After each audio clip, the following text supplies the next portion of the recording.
Kemudian yang kedua, kata Ibnu Qudamah as-tsani salatul kusuf. Penjelasan tentang salat kusuf, salat gerhana. Boleh dikatakan salatul kusuf pakai kaf dan boleh dikatakan salatul khusuf pakai kha. Pakai kha. Ada yang mengatakan khusuf dan kusuf sama maknanya.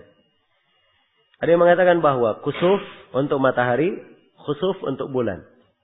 Dan ada yang mengatakan sebaliknya. Ya, yang jelas ini masalah tidak terlalu penting ya. Tentang dinamakan khusuf atau kusuf. Ya, mau dinamakan dua-duanya juga tidak ada masalah. Ibnu Qudamah hanya menyebut kusuf di sini. Salat gerhana. Ini maksud gerhana matahari atau gerhana apa? Gerhana bulan. Iya.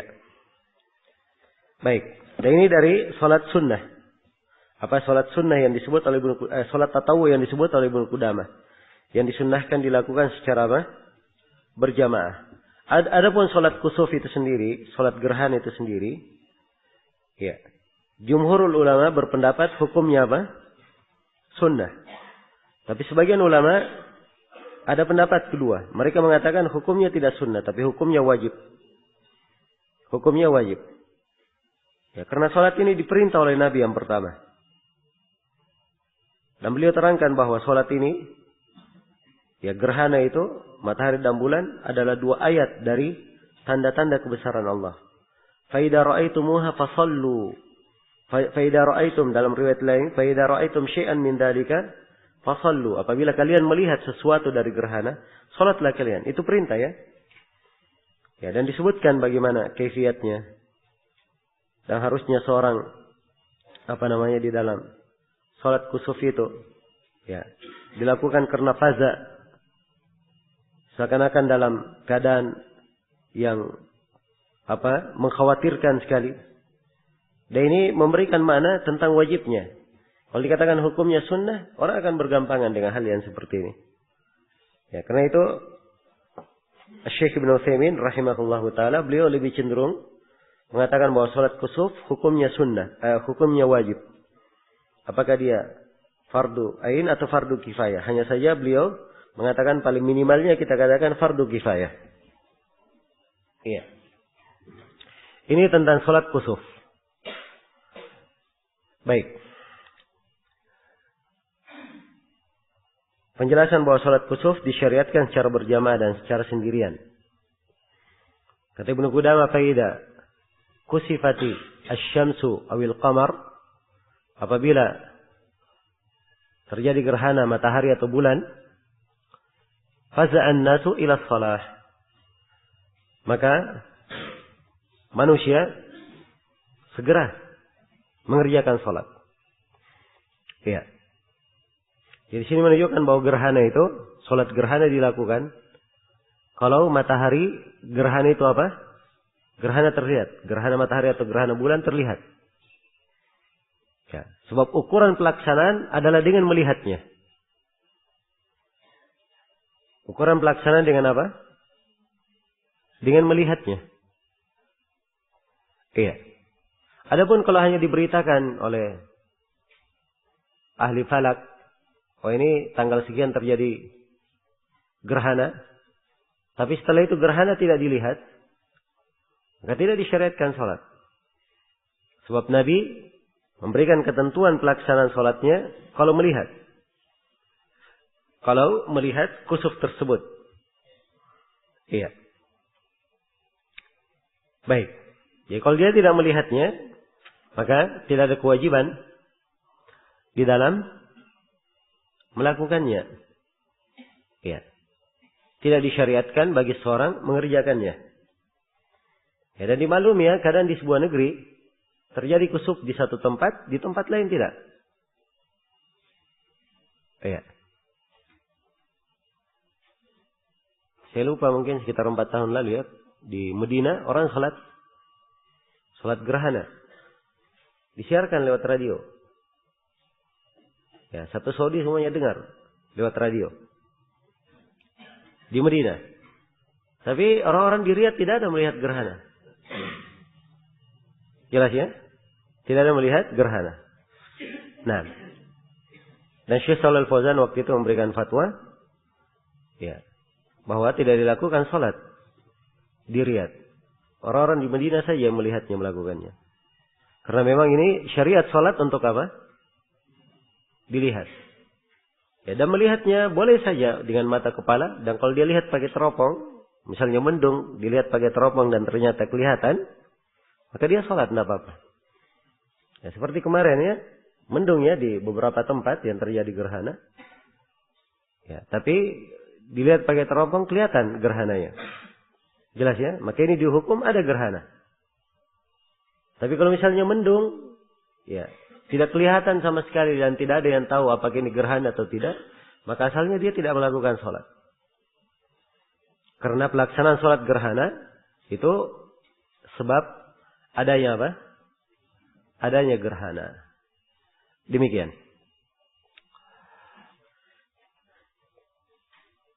Kemudian diterangkan oleh Ibnu Qudamah bahwa sholat kusuf itu boleh dilakukan secara berjamaah dan boleh dilakukan sendiri-sendiri. Ya, karena Nabi Shallallahu Alaihi Wasallam melakukannya secara berjamaah dan itu yang paling afdalnya. Ya, dan boleh sendiri-sendiri sebab istri-istri Nabi mengerjakannya sendiri di rumah, mengerjakan di rumah sendirian. Ya. Kemudian dari sini pelaksanaan sholat kusuf itu di batasan terjadinya gerhana. Jadi kalau pas terjadi gerhana, ya sudah terjadi gerhana, walaupun belum sempurna tapi sudah terjadi gerhana, segera melakukan sholat. Dan sholat itu panjang pendeknya sesuai dengan kadar gerhananya. Jadi kalau gerhana misalnya diperkirakan akan terjadi 3 jam, dia perkirakan sholatnya 3 jam. Jelas ya? Iya. Kalau misalnya gerhananya akan sebentar saja 1 jam, atau dia terlambat melihatnya, sudah mau lewat gerhana, dia sholat sekadar apa? Sekadar waktu saja. Demikian pula kalau misalnya sementara sholat. Iya. Sementara sholat orang di masjid, ternyata gerhananya sudah selesai di luar. Ya, tentunya orang sholat tidak melihat ke langit ya. Ya, ada yang memberitakan gerhana sudah selesai. Ya, maka imam di sini kewajibannya dia tidak perpanjang lagi sholatnya, tapi dia sempurnakan sholat pendek untuk apa? Menyelesaikan saja. Karena syariat sholat gerhana ketika ada apa? Ada gerhana. Selesai gerhana selesai sholatnya. Baik. Jadi ini berkaitan dengan masalah ukuran panjang pendeknya. Iya. Dan di sini Ibnu Qudamah menerangkan kaifiat salat kusuf. Kata beliau fayukabbiru, dia melakukan takbir. Ya. Wa yaqra'ul Fatihah wa suratan tawila. Lalu dia baca Al-Fatihah dan surah yang panjang. Ya, kalau 3 jam ya lumayan ya bacaannya. Ya. Baca surah yang panjang. Tsumma yarka'u ruku'an tawilan. Kemudian dia ruku' dengan ruku' yang panjang. Tsumma yarfa. Setelah ruku' berdiri. Ya. Fayaqra'ul Fatihah wa suratan tawilatan duna allati qablaha. Dia baca Al-Fatihah dan surah panjang lagi. Tapi lebih pendek daripada sebelumnya. Tsumma yarka'u fayutilu duna allati qablahu. Kemudian dia ruku', dia panjangkan juga ruku'nya tapi lebih pendek daripada sebelumnya. Tsumma yarfa', kemudian dia berdiri, tsumma yasjudu sajadataini tawilataini. Kemudian dia sujud 2 sujud yang panjang. Ya panjangnya sekadar apa? Ruku' dan berdirinya. Tsumma yaqumu fayaf'alu dzalika. Kemudian dia berdiri dan mengerjakan itu lagi. Fatakunu 4 rakaat wa 4 sajadat. Maka akan tersimpul bahwa salat gerhana akan ada 4 ruku' dan 4 berapa? Dan 4 sujud.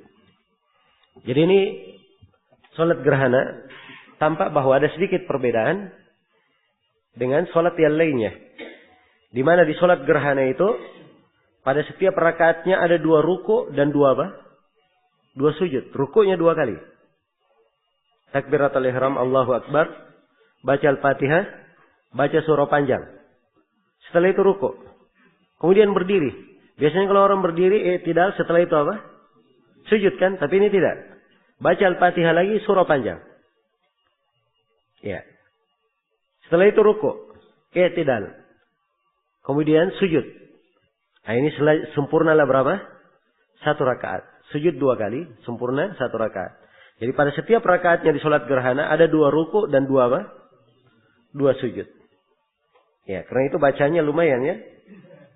Jadi kalau dia baca di rakaat pertama saja 1 juz, ya, di rakaat yang kedua 9 halaman, ya, di rakaat yang ketiga dia baca 8 halaman, di rakaat yang keempat dia baca 7 halaman, ya sudah dapat lebih dari 3 juz.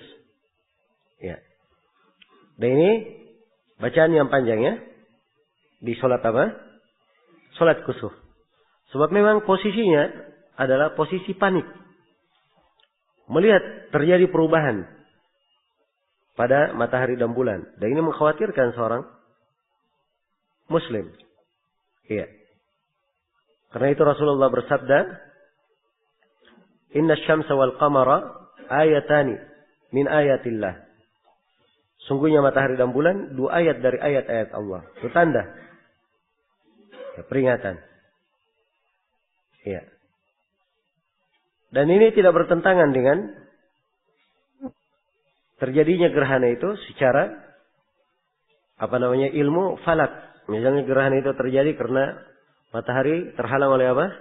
Bulan. Atau yang semisal dengan itu. Itu adalah hal yang memang kita tangkap secara hissi. Dengan panca indera kita bisa melihatnya. Tetapi sebab lainnya disebut.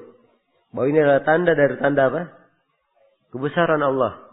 Itu harusnya lebih ditanamkan oleh seorang muslim. Berbeda dengan sebagian orang ya. Kalau terjadi gerhana, bukannya takut. Ya. Atau melakukan sholat. Tapi dijadikan sebagai apa? Sebagai bahan rekreasi. Ya. Nah.